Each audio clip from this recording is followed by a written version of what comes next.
আসসালামু আলাইকুম প্রিয় শিক্ষার্থীবৃন্দ, কেমন আছো তোমরা? আশা করি সবাই ভালো আছো। আজকের ক্লাসে তোমাদের সবাইকে স্বাগতম।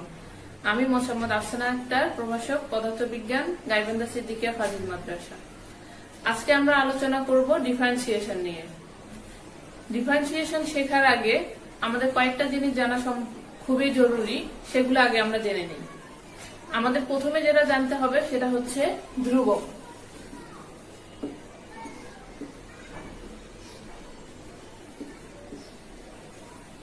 ধ্রুবক বলতে আমরা কি বুঝি? ধ্রুবক হচ্ছে এমন কতগুলো রাশি যেগুলোর মান সব সময় নির্দিষ্ট থাকে। যে কোনো পরিস্থিতিতে, যে কোনো সিচুয়েশনের জন্য কি থাকে, ধ্রুবকের মান সব সময় নির্দিষ্ট থাকে। এইরকম কতগুলো রাশি আমরা জানি, যেমন হচ্ছে পাই। পাই এর মান কি? সব সময় নির্দিষ্ট। তারপরে মহাকর্ষীয় ধ্রুবক জি, জি এর মান কি? সব সময় ধ্রুবক। এইরকম যেগুলো মান আছে, যেগুলোর মান কখনোই পরিবর্তন হয় না, সেগুলাকে আমরা বলি কি? ধ্রুবক। তারপর আমাদেরকে যেটা জানতে হবে সেটা হচ্ছে চলক।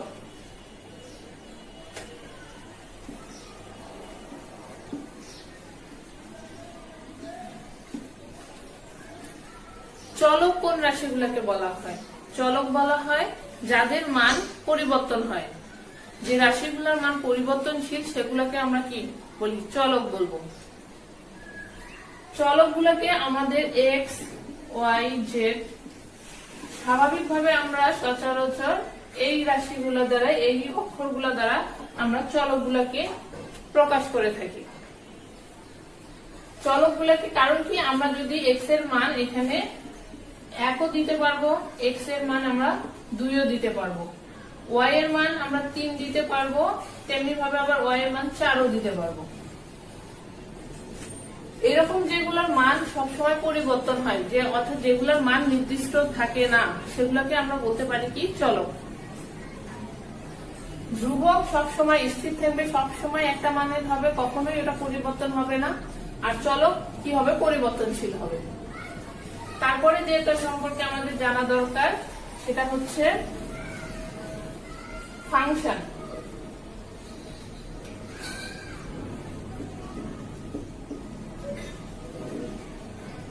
এটা ইংরেজিতে হচ্ছে ফাংশন, আর হচ্ছে বাংলায় বলা হয় অপেক্ষক।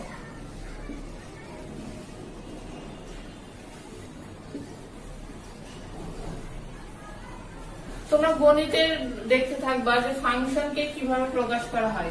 এফ অফ এক্স দ্বারা প্রকাশ করা হয়। স্বাভাবিকভাবে আমরা এফ অফ এক্স দ্বারাই ফাংশন বুঝি, কিন্তু আসলে সেটা শুধু এফ অফ এক্স না। এই এফটা দ্বারা ফাংশন, এবং এর ভিতরে আমরা যেটা বুঝি, যেটা লেখা থাকবে, যদি এক্স লেখা থাকতে পারে, ওয়াই লেখা থাকতে পারে, জেড লেখা থাকতে পারে, এখানে যেটা লেখা থাকবে সেটার ফাংশন হবে। শুধুমাত্র এফ অফ এক্স দ্বারা ফাংশন বুঝায় না, এটাও একটা ফাংশন বোঝাবে। কিন্তু আসলে ফাংশনটা কি জিনিস বা অপেক্ষকটা কি জিনিস? যখন দুইটা জিনিস থাকবে, দুইটা রাশি থাকবে, দুটো রাশি একটা আরেকটার উপর নির্ভরশীল হবে সবসময়। কি হবে? দুইটা থাকবে, দুইটার মধ্যে একটা আরেকটার উপর নির্ভরশীল হবে। প্রথমটা কি করবে? আমাদের যদি ধরো যে আমাদের ওয়াই আছে এবং এক্স আছে, দুইটা চলক। আমাদের দুইটা চলক আছে, কিন্তু একটা আরেকটার উপর নির্ভরশীল। এক্সটা ওয়াই এর উপর নির্ভরশীল বা ওয়াইটা এক্স এর উপর নির্ভরশীল। যে কোনো একটা আরেকটার উপর নির্ভরশীল হবে। এখন কোনটা কার উপর নির্ভরশীল? আমরা যদি ওয়াইটাকে এক্স এর উপর নির্ভরশীল ধরি, আমরা যদি ধরি যে ওয়াই যে চলকটা আমাদের আছে সেটা এক্স এর উপর নির্ভরশীল, অর্থাৎ হচ্ছে এক্স এর মানের জন্য ওয়াই এর মানটা পরিবর্তন হবে। কেন পরিবর্তন হবে? আমরা যদি এখানে এক্স সমান 1 ধরি, তাহলে এখানে কত হবে? ওয়াই সমান কি হবে? 1 এর উপর স্কয়ার, অর্থাৎ 1ই হবে। কিন্তু এক্স সমান যদি আবার আমরা 2 দেই, তাহলে ওয়াই এর মান এখানে কত হবে? 2 এর উপর স্কয়ার হয়ে এখানে 4 হয়ে যাবে। দেখা যাচ্ছে কি তাহলে যে এক্স এর মান যদি পরিবর্তন করা হয়, তাহলে কি হয়? ওয়াই এর মান পরিবর্তন করা হয়। তার মানে কি দাঁড়াচ্ছে? ওয়াইটা কার উপর নির্ভরশীল? ওয়াইটা সব সময় এক্স এর মানের উপর নির্ভরশীল। তাহলে আমরা যে দুটো চলক ধরে নিলাম, একটা এক্স একটা ওয়াই, এখানে কি হচ্ছে? এক্স এর মানের উপর ওয়াইটা সম্পূর্ণভাবে নির্ভরশীল হয়ে যাচ্ছে। তাহলে আমরা কি বলতে পারি, ওয়াইটা কি হবে, এক্স এর অপেক্ষক হবে, অর্থাৎ ওয়াইটা কার ফাংশন হবে, এক্স এর ফাংশন হবে। এখানে ওয়াইটা হবে এক্স এর ফাংশন। তাহলে আমরা কিভাবে লিখতে পারি, ওয়াইটাকে ব্র্যাকেটের মধ্যে যদি আমরা এক্স লিখি ওয়াই এর সাথে, তার মানে এটা বোঝাবে কি, ওয়াইটা একটা ফাংশন, কার ফাংশন, এক্স এর ফাংশন। কেন এক্স এর ফাংশন, কারণ হচ্ছে এক্স এর মানের উপর নির্ভর করে ওয়াই এর মানটা পরিবর্তন হচ্ছে। মোট কথা হচ্ছে দুইটা চলক থাকবে, দুইটা চলকের মধ্যে একটা আরেকটার উপর নির্ভরশীল হবে, কিন্তু কোনটা কি হবে, যে চলকটার মানের উপর আরেকটা চলক নির্ভরশীল হবে, নির্ভরশীল চলকটাকে আমরা বলবো হচ্ছে তার ফাংশন। এখন আমরা আরেকটা রাশি জানবো, আরেকটা, সেটা হচ্ছে অপারেটর।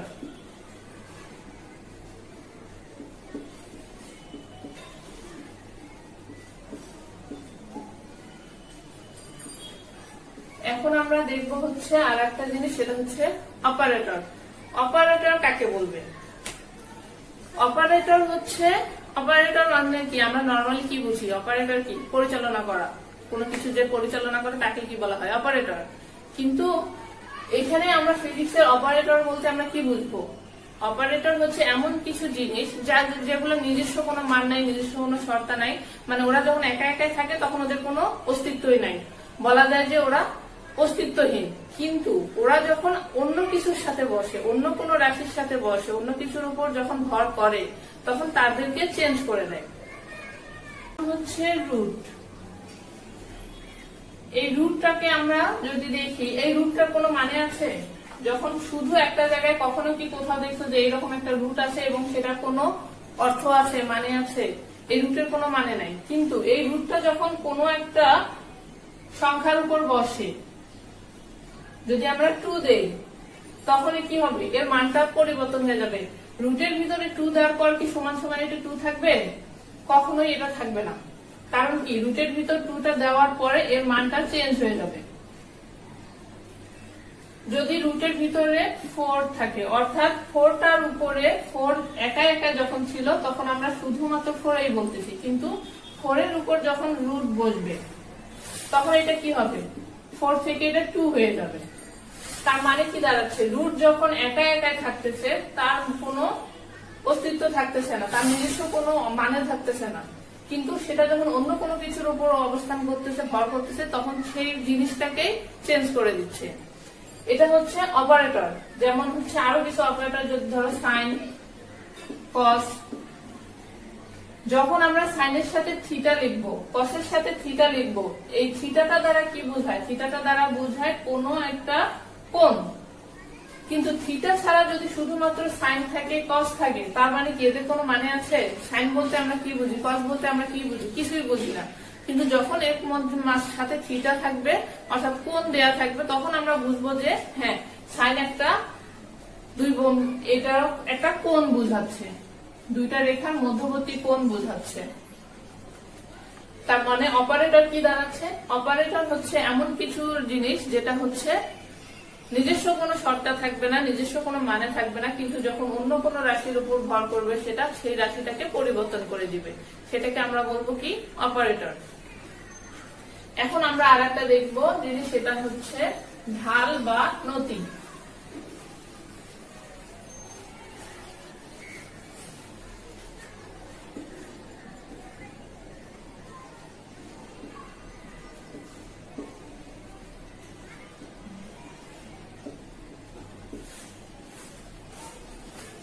ঢাল বা নতি। ঢাল আসলে কি,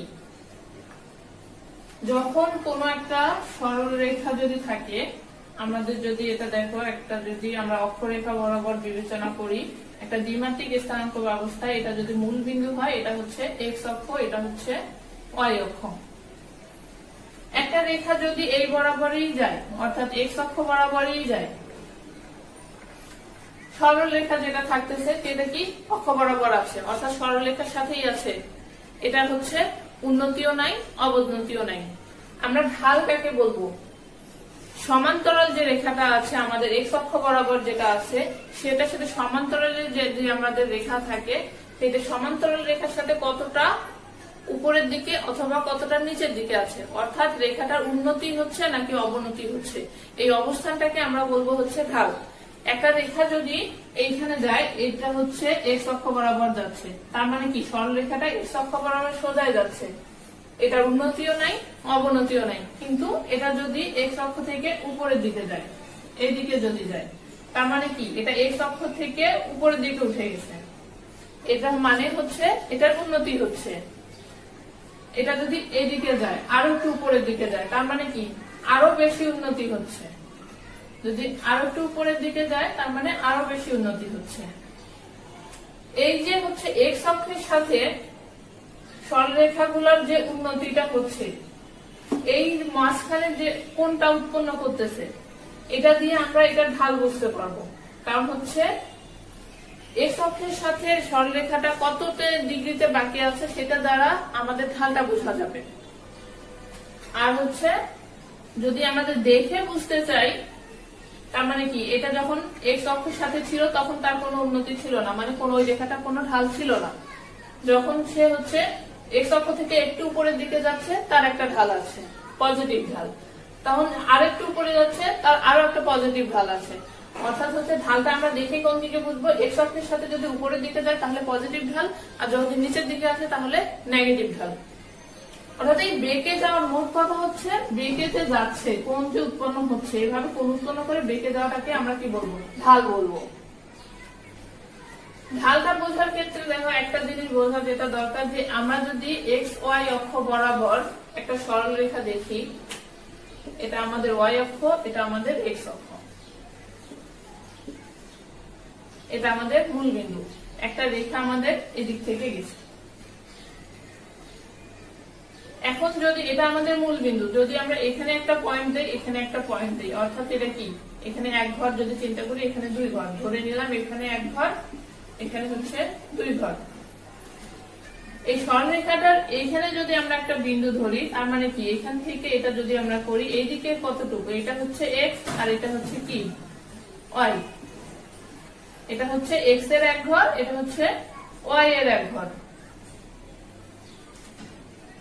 এক্স অক্ষের সাথে মধ্যবর্তী কোণ কোনটা উৎপন্ন করছে, এখানে দেখো, এখানে হচ্ছে এক্স অক্ষের সাথে এই সরলরেখাটা কোন কোণ উৎপন্ন করছে, এক্স অক্ষের পজিটিভ দিকের সাথে এখানে থিটা কোণ উৎপন্ন করছে। দেখো এখানে একটা কি হচ্ছে, এটা একটা সমকোণী ত্রিভুজে পরিণত হয়ে গেছে। এই অংশটুকু যদি আমরা দেখি, এটা একটা কি সমকোণী ত্রিভুজ। এখানে যদি আমরা আবার দেখি, এই বিন্দুতে এটা যদি আমরা দেখি, তাহলে কি হচ্ছে, এই যে একটা ঢাল পাওয়া যাচ্ছে আমাদের এই রেখাটার সাথে, এটা হচ্ছে একটা কোণ উৎপন্ন করতেছে, এবং এটা কি হচ্ছে একটা সমকোণী ত্রিভুজে পরিণত হয়েছে, যার এই কোণটা কি, এই কোণটা হচ্ছে সমকোণ। তেমনি ভাবে এই কোণটাও কি কোণ, এই কোণটাও সমকোণ। এই কোণটা যদি সমকোণ হয়, সমকোণের বিপরীত বাহুটা কি, অতিভুজ। আর এটা হচ্ছে কি কোণ, এটা হচ্ছে সাপেক্ষ কোণ। এটা যদি সাপেক্ষ কোণ হয়, এটা কি হবে, এটা হবে লম্ব। তার মানে কি হবে, এটা ভূমি। ঢালটাকে এভাবে প্রকাশ করা হয়, এই মধ্যবর্তী যে কোণটা এক্স অক্ষের সাথে সরলরেখাটার, এক্স অক্ষের সাথে রেখাটার যে কোণ উৎপন্ন করছে, সেইটা হচ্ছে ট্যান এর মান। এখানে ট্যান থিটা সমান কি হবে, লম্ব বাই ভূমি।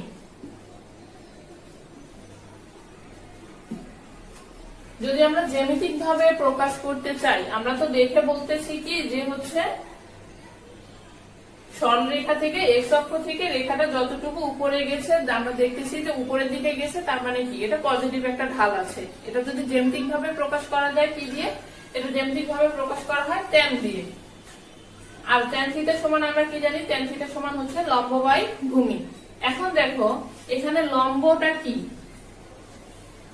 আমরা যদি এই বড় ত্রিভুজটাকে চিন্তা করি, মানে এক্স অক্ষ বরাবর আমরা কয় ঘর নিলাম, দুই ঘর।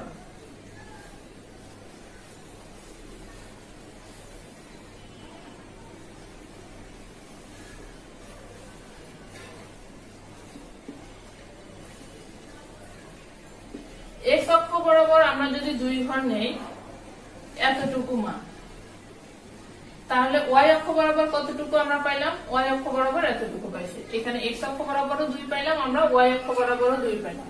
কিন্তু এখানে যদি আমরা নেই যে এক্স অক্ষ বরাবর 2, আর একটা রেখা যদি আমরা চিন্তা করি এই দিক দিয়ে যাচ্ছে, এটারও ঢাল আছে, এই রেখাটারও ঢাল আছে। এখানে দেখো এক্স অক্ষ বরাবর 2 ঘর পরিবর্তন, কিন্তু ওয়াই অক্ষ বরাবর এটা কতটুকু পরিবর্তন হয়েছে, 1 ঘর পরিবর্তন হয়েছে। এই রেখাটা থেকে এই রেখাটা কি হয়েছে, আর একটু ঢাল বেশি। ঢাল বেশি হওয়ার কারণে কি হয়েছে যে এই রেখাটা যতটুকু গেছে,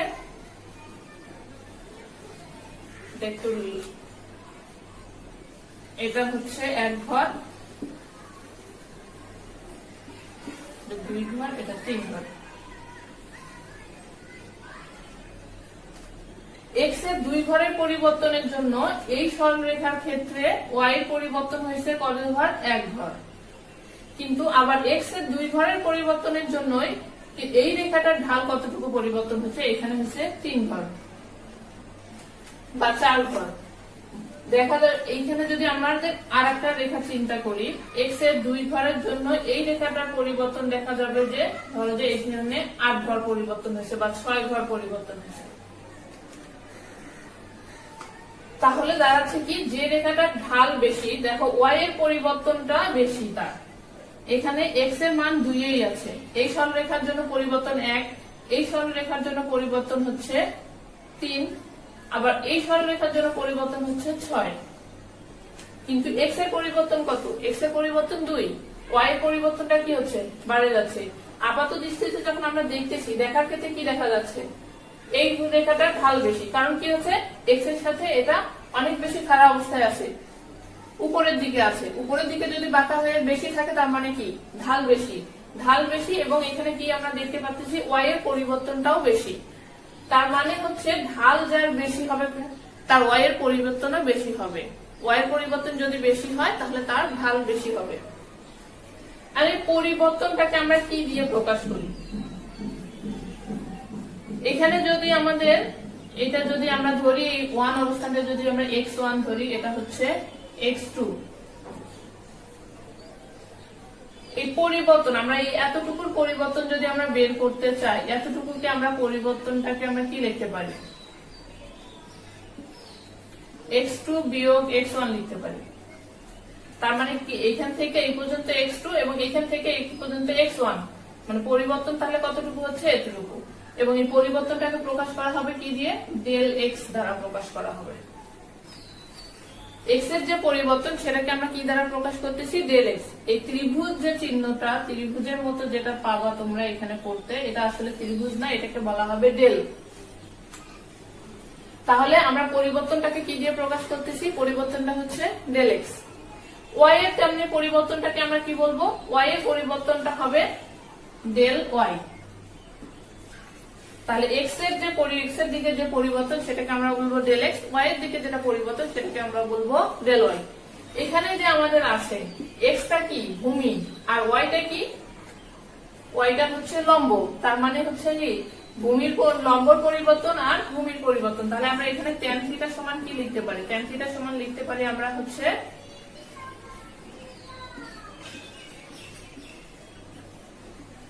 del y by del x. Del y by del x টাকে আমরা কি লিখতে পারি, tan থিটা লিখতে পারি। আর এইভাবে যদি জ্যামিতিক ভাবে আমরা এটাকে কি বলবো, এইভাবে আমরা হচ্ছে ঢালের মানটা বের করতে পারবো।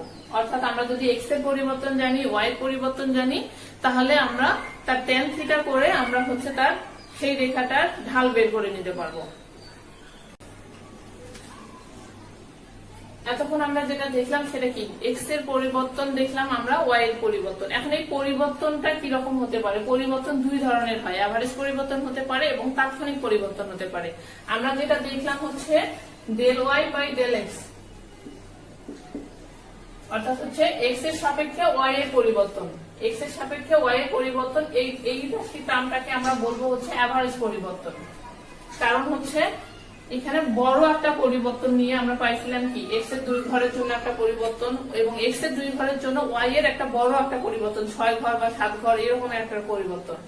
কিন্তু যদি ধরো যে পরিবর্তনটা খুবই সামান্য, এটা আমাদের x1, এটা হচ্ছে x2। এখন পরিবর্তনটা x1 থেকে x2, তখন আমরা ধরলাম যে x2 মাইনাস x1 করে আমরা এটাকে নাম দিলাম হচ্ছে ডেল x, কারণ এখানে পরিবর্তনটা অনেক বড়। কিন্তু যদি পরিবর্তনটা এত বড় না হয়ে খুবই ক্ষুদ্র হয়, এই এতটুকু হয়, x1 এবং x2 না, এই x1 থেকে x1 এর খুবই কাছের একটা পরিবর্তন, বা এই 0 থেকে এতটুকু খুবই কাছের একটা পরিবর্তন, x এর পরিবর্তন হচ্ছে কিন্তু পরিবর্তনটা খুবই সামান্য, এত কাছে আসতে পারে যে মানে শূন্য আর একটু আসলে শূন্য হয়ে যাবে, শূন্যের অনেক কাছাকাছি, পরিবর্তনটা হবে খুবই ক্ষুদ্র। এইরকম যদি ক্ষুদ্র পরিবর্তন হয় তাহলে আমরা সেই পরিবর্তনটাকে বলবো হচ্ছে তাৎক্ষণিক পরিবর্তন, এবং সেটাকে প্রকাশ করা হবে dx দ্বারা। আমাদের যখন বড় পরিবর্তন হবে সেটাকে আমরা বলতেছি হচ্ছে ডেল x, কিন্তু যখন ক্ষুদ্র পরিবর্তন হবে সেটাকে আমরা বলতেছি dx। অনুরূপভাবে y এর যখন ক্ষুদ্র পরিবর্তন হবে, x এর যদি ক্ষুদ্র পরিবর্তন হয় তার মানে কি y এর তো ক্ষুদ্রই পরিবর্তন হবে, তার মানে এটাকে বলা হবে dy, ক্ষুদ্র পরিবর্তন। x এর ক্ষুদ্র পরিবর্তনটাকে বলবো dx, y এর ক্ষুদ্র পরিবর্তনটাকে বলবো আমরা dy। এটা হচ্ছে পরিবর্তন। আর একটা জিনিস যেটা দরকার হচ্ছে পরিবর্তনের হার। পরিবর্তন কি, একটা আগে ছিল এখন আর সেটা নাই, তার মানে প্রথম থেকে দ্বিতীয় যে অবস্থাটা চলে আসছে আমরা সেটাকে বলতেছি পরিবর্তন, কিন্তু পরিবর্তনের হারটা কত? আমরা যেমন এখানে ধরলাম হচ্ছে আগে ছিল এখান থেকে 0 থেকে x2 পর্যন্ত আসছে, কিন্তু পরিবর্তন হচ্ছে কোথায় থেকে, x1 থেকে x2। অর্থাৎ আমরা মান বের করার সময় কি করতেছি, x2 থেকে x1 বিয়োগ করার পরে আমরা ডেল x পাচ্ছি, এটাকে আমরা বলতেছি হচ্ছে পরিবর্তন। কিন্তু পরিবর্তনের হার যদি বুঝতে চাও তাহলে দেখো যে 2 ঘর যাওয়ার কারণে পরিবর্তন হচ্ছে কি, ডেল x। এখন যদি 1 ঘর যায় তাহলে কি হবে, ডেল x বাই 2 হবে। এই যে পরিবর্তনটা আমরা দেখতেছি একক পরিবর্তন, এককের জন্য পরিবর্তন কতটুকু হচ্ছে, প্রথমে যেটা বদল হয়ে গেল সেটা থেকে তো আমরা পরিবর্তন বলতেইছি, কিন্তু হচ্ছে এককের জন্য কতটুকু পরিবর্তন হলো, এক মানের জন্য যে পরিবর্তনটা হলো সেটাকে বলা হয় পরিবর্তনের হার। এখন যদি বলা হয় x এর পরিবর্তনের জন্য আমরা পাইলাম y, কিন্তু x এর একের পরিবর্তনের জন্য আমরা কি পাবো, y বাই x। এটাকে আমরা বলবো হচ্ছে পরিবর্তনের হার। কার সাপেক্ষে, x এর সাপেক্ষে y এর পরিবর্তনের হার। সাপেক্ষ যাকে বলা হয় সেটা কোথায় থাকে, সেটা সবসময় নিচে থাকে, দেখো অলরেডি নিচে চলে আসছে। তার মানে কি এই রাশিটাকে আমরা বলতে পারি কি, x এর সাপেক্ষে y এর পরিবর্তনের হার। তাহলে একক যে পরিবর্তনটা হয় সেটাকে বলা হয় পরিবর্তনের হার। এই জন্য এখন যদি আমরা লিখি যে হলো dx dy বাই dx, যদি আমরা লিখি তাহলে আমরা এটাকে কি বলবো, তাহলে x এর ক্ষুদ্র পরিবর্তনের সাপেক্ষে y এর ক্ষুদ্র পরিবর্তনের হার। এই dy বাই dx টা কিন্তু পরিবর্তন না, এটা হচ্ছে পরিবর্তনের হার। তাহলে x এর ক্ষুদ্রতম পরিবর্তন আমরা ধরে নিলাম সেটা হচ্ছে, ক্ষুদ্রতম পরিবর্তন হলে কি হবে, ক্ষুদ্রতম পরিবর্তনটা কি হবে, সবসময় শূন্যের কাছাকাছি হবে। আমাদের বড় পরিবর্তনটা কি ছিল, আমাদের বড় পরিবর্তনটা ছিল হচ্ছে del y by del x। সেটা কি হবে, ক্ষুদ্র একটা পরিবর্তন, আমাদের যেটা বলতেছি আমরা এখন ক্ষুদ্র পরিবর্তন দেখতেছি, dy বাই dx। এটাও পরিবর্তনের হার, এটাও হচ্ছে পরিবর্তনের হার। এটাও x এর সাপেক্ষে y এর পরিবর্তনের হার, এটা হচ্ছে x এর সাপেক্ষে y এর পরিবর্তন হার। এটা হচ্ছে ক্ষুদ্রতম পরিবর্তন, এটা হচ্ছে বড় পরিবর্তন। আর এইটাতে যে দুটাকে আমরা সমান লিখতে পারি, কখনো সমান লিখতে পারি না। এটাকে সমান লেখার জন্য কি করতে হবে, এখানে লিখতে হবে লিমিট, LIM দিয়ে সংক্ষেপে আমরা এখানে লিখবো লিমিট।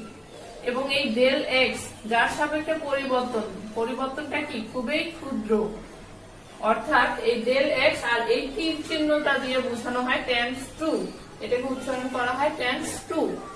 তার মানে কি, ডেল x টেন্ডস টু 0 যখন আমরা দিব, তার মানে limit del x tends to 0 দ্বারা বোঝাবে যে এই বড় পরিবর্তনটা ক্ষুদ্র হতে হতে এতটাই ক্ষুদ্র যে আর একটু গেলে শূন্যের কাছাকাছি চলে যাবে, মানে শূন্য হয়ে যাবে, শূন্যের কাছাকাছি তবে শূন্য নয়।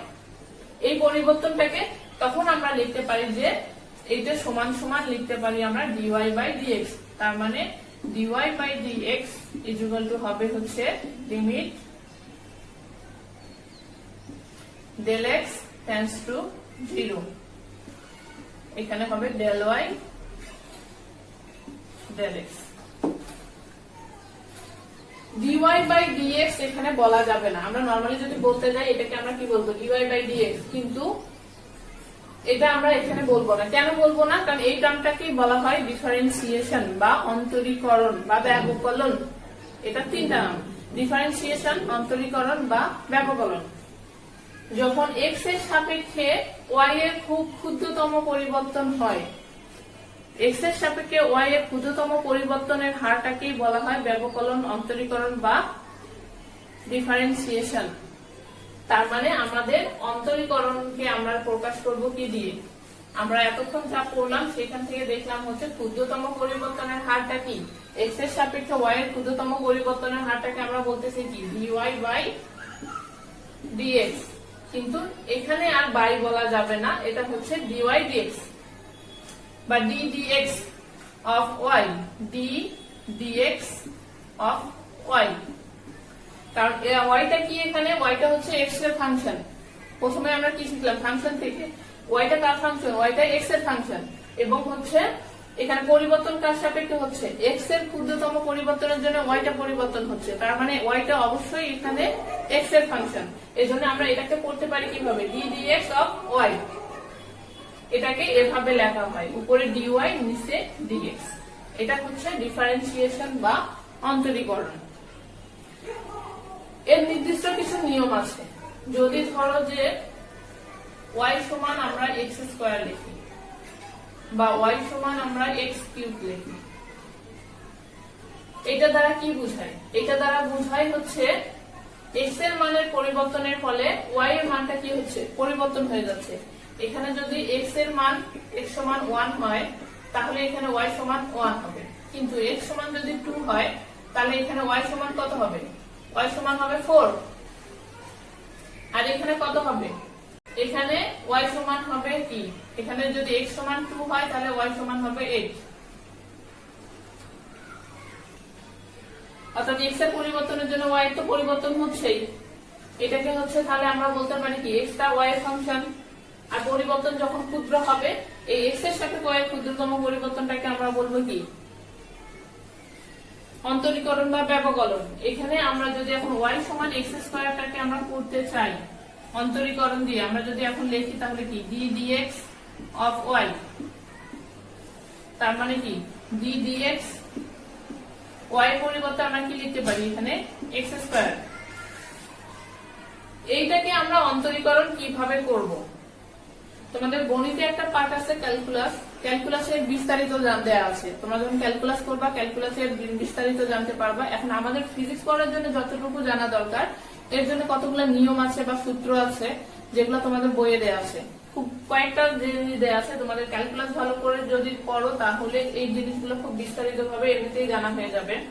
এখানে একটা আমাদের নিয়ম ফলো করা হয়, সেটা হচ্ছে যখন ddx এর সাথে y এর কোনো একটা নির্দিষ্ট মান থাকে, মানে যার সাপেক্ষে নির্ণয় করা হচ্ছে, এর যে পাওয়ারটা থাকে, এখানে পাওয়ার নাই, তার মানে কি আছে 1 আছে। এরকম যদি পাওয়ার থাকে সেটাকে বলা হয় পাওয়ারটা সামনে চলে আসে। অর্থাৎ এখানে যদি আমরা ধরি যে n যদি আমরা দেই তাহলে nটা সামনে চলে আসবে, এবং উপরে চলকটার উপরে n এর থেকে 1 বিয়োগ হয়ে যাবে। তাহলে এখানে দেখো কি হচ্ছে, তাহলে d dx x স্কয়ার এর উপরে কি আছে 2 আছে, তার মানে কি 2 টা সামনে চলে আসবে, এবং x এর উপর পাওয়ার কত হবে 2 - 1, অর্থাৎ কি হবে 2x এর উপর 1, অর্থাৎ কি হবে 2x হবে। এইরকম কতগুলো নিয়ম আছে যেগুলো তোমরা বই থেকে দেখে নিবা। আর অন্তরীকরণটা বেসিকটা কি হচ্ছে, তাহলে বেসিকটা হচ্ছে যে x এর সাপেক্ষে y এর ক্ষুদ্রতম পরিবর্তনের হার, এটাকে আমরা বলবো অন্তরীকরণ। তাহলে আজকের ক্লাস এই পর্যন্ত, সবাই ভালো থাকবেন। পরবর্তী ক্লাসে